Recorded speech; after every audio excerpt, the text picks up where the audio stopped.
सेवा नमस्ते, यहाँहरूलाई हार्दिक स्वागत छ। म भद्रकुल किराँती। आज पनि जनआस्था अनलाइन खबरमा छापिएको 2080 माघ 13 गते एउटा मेरो लेख छापिएको थियो। यो खोजमूलक थियो। मेरो जीवनमा पहिलोपल्ट यति धेरैले अहिलेसम्म चाहिँ आजका मितिसम्म 1,23,270 जनाले सेयर गर्नुभएको रहेछ। सम्भवतः जनआस्थाको पनि यो धेरै सेयर भएको लेखहरू मध्ये पर्छ। यहाँहरू समक्ष म त्यो वाचन गरेर यहाँहरूलाई सुनाउन लागिरहेको छु। यसको शीर्षक रहेको छ गड एन्जलको सगरमाथा तपस्या झुटो ठहर। विश्वको शिर सगरमाथामा अहिलेसम्म हजारौंले सफल आरोहण गरेका छन्। अनेकौं रेकर्डहरू बनाउने होड निरन्तर चलिरहेको छ।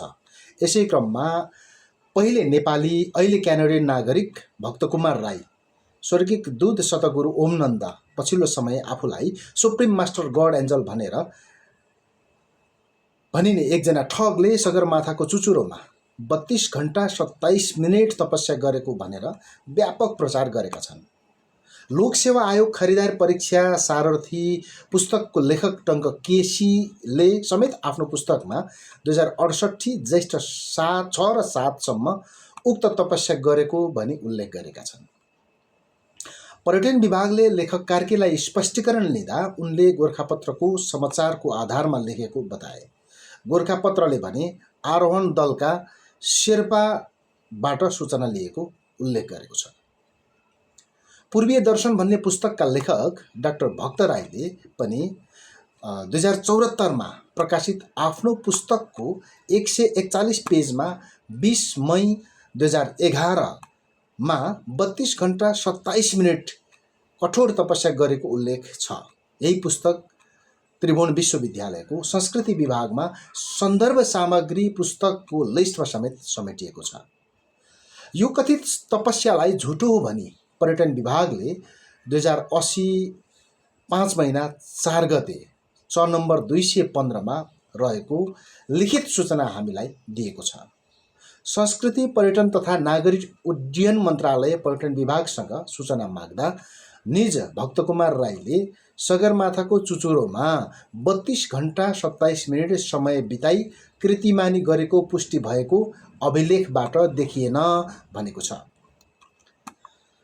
रोचक विषय के छ भने सगरमाथा समेत चढ्दै डिजिटल प्रविधिको प्रयोग गरी बनाएको फर्जी फोटो रिपोर्ट बुझाएर आरोहण गरेको प्रमाणपत्र भने लिन सफल भएका छन्।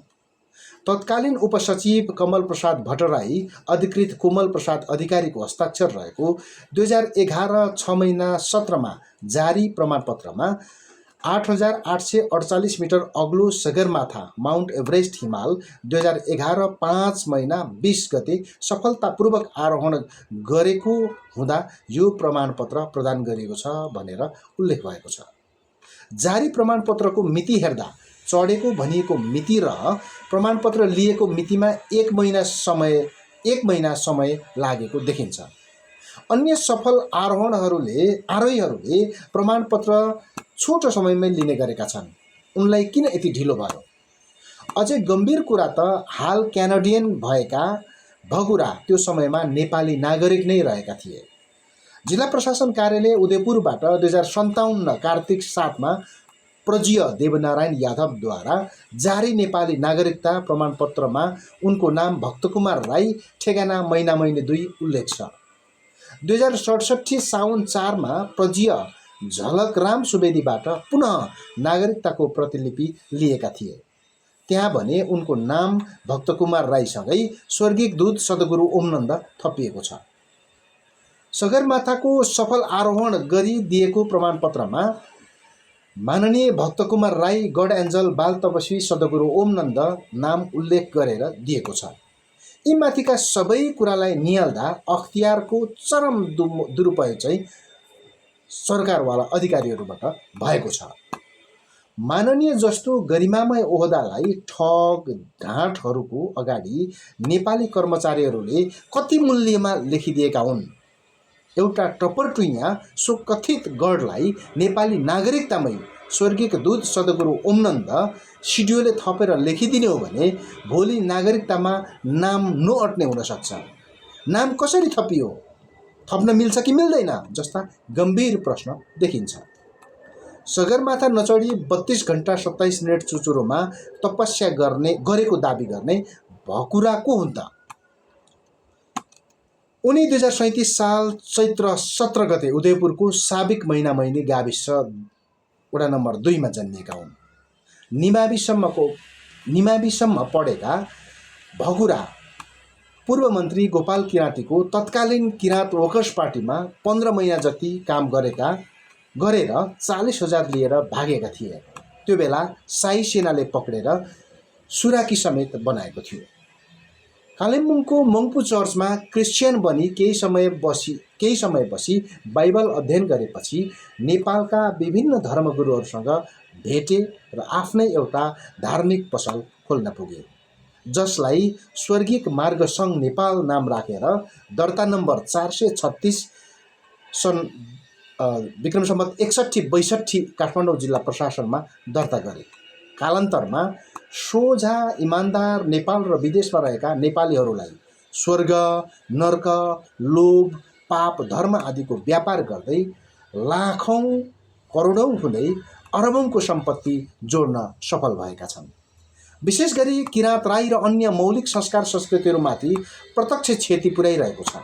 राईहरूको आस्थाको केन्द्र सुक्तुलुङ तिनचोलो भत्काउन लगाउने, बलि प्रथाको व्यापक विरोध गर्ने, शिकारी युग हुँदै विकसित भएको मानव सभ्यतालाई खिल्ले उडाउने, जन्म, विवाह, मृत्यु, संस्कार आदिको मौलिकताको विरोध गर्दै नयाँको नाममा उटपट्याङ टिपन टापन कपी गरिएका संस्कार लाद्ने आदि गरेको छ।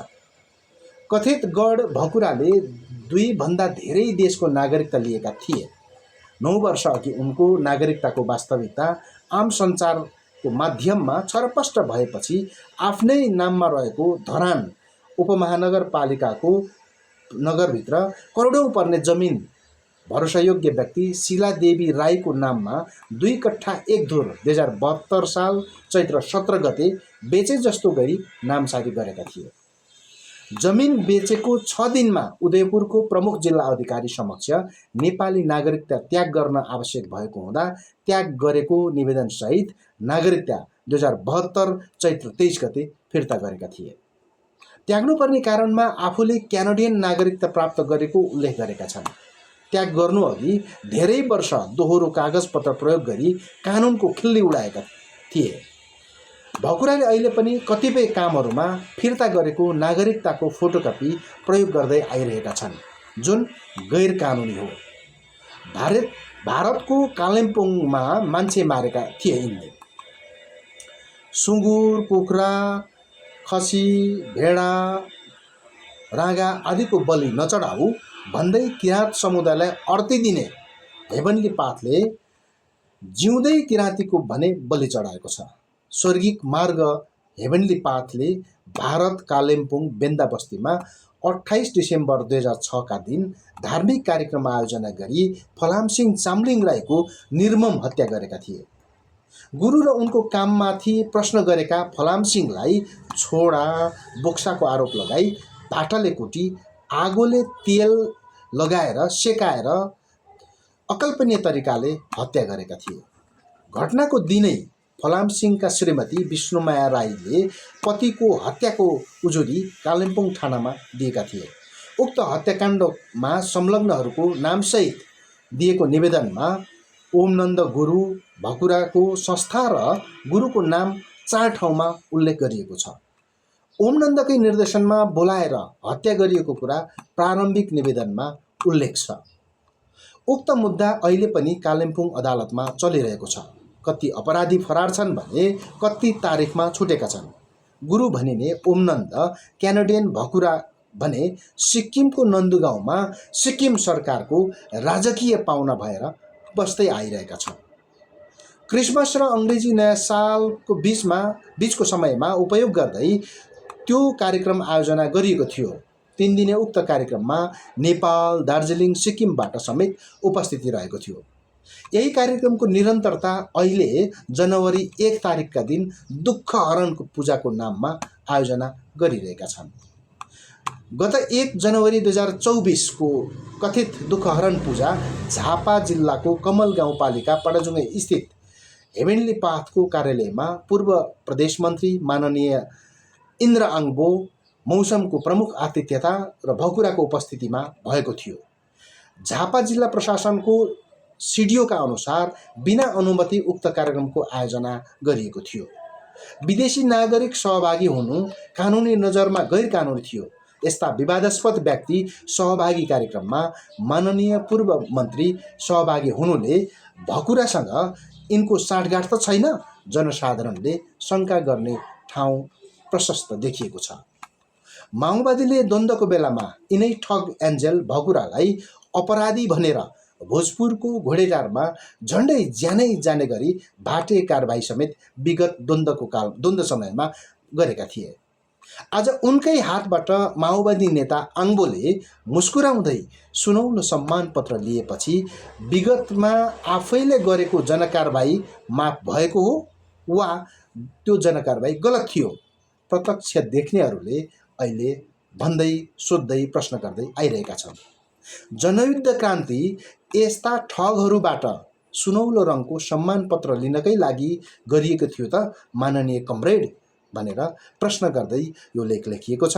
र यो भिडियोलाई तपाईहरूले सेयर सब्सक्राइब गरिदिनुहोस्। सँगसँगै यसैसँग यो जनास्था अनलाइनको जनास्था.com को लिङ्क पनि राखेको छु र तपाईहरूले पढेर उक्त लिङ्कलाई पनि सेयर गर्न सक्नुहुन्छ। हस्, धन्यवाद। सेवा